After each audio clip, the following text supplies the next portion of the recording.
Today, I'm going to be talking about what I think is the biggest issue with the PRS Custom 24.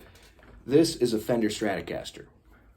This has various volume and tone knobs and a pickup selector switch and a little wiggle stick.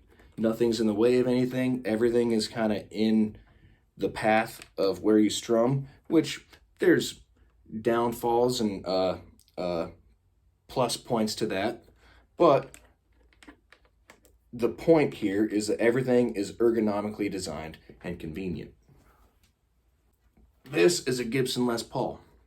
This has the same kind of idea with various volume and tone knobs and pickup selector switch, and it's a little bit less ergonomic except for the switch. I think the switch is in a better position than on the Fender Stratocaster just because it's not in the way of where you strum, but it's very convenient that while you're strumming, you can, you can pull the old switcheroonie.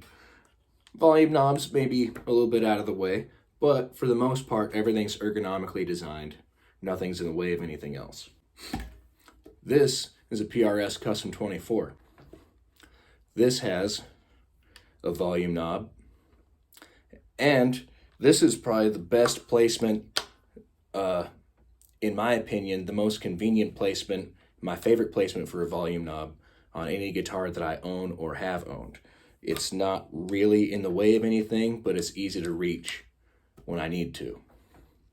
Now, what I've done a lot of work to this thing. As you can see, this doesn't really look like any stock PRS SE.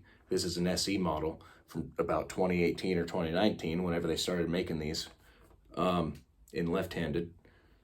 What I've done here, this came stock with a 3-way blade switch where I now have the tone control.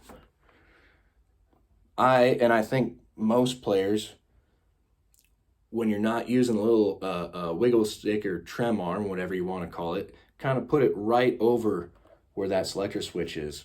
And I really like to use this thing. I don't just mess with it. There's an actual use for it. You get different sounds. I have a hot output right here and a low output right here. So even on an overdrive channel, you can get a big range of sounds from using this and using this. I don't really use the tone control. I like to have it when I need it, or when I want to mess with it, and that's kind of the same idea I have with this wiggle stick. So what I did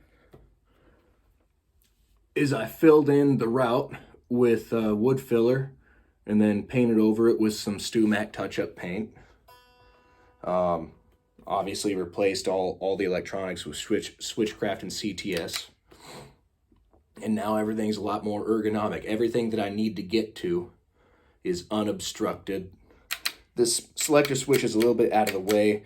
I'd like to have it up here, but they have models that have it right there, but they don't necessarily make them left-handed, and if they did, they wouldn't be affordable.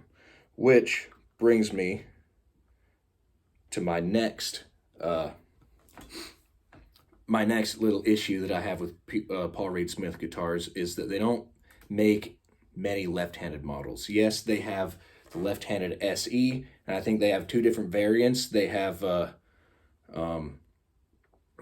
this basic model that comes in a couple different finishes, and then I think they did a custom run, maybe not a custom run because it wouldn't be an SE at that point, but they did a limited run, I guess, of roasted maple necks and fretboards, which run on the higher end of the SE line, about $1,400. If you're right-handed, you can get this and then a hollow body version and SE versions of all the core models for the most part. Then you can get S2, CE, and then core.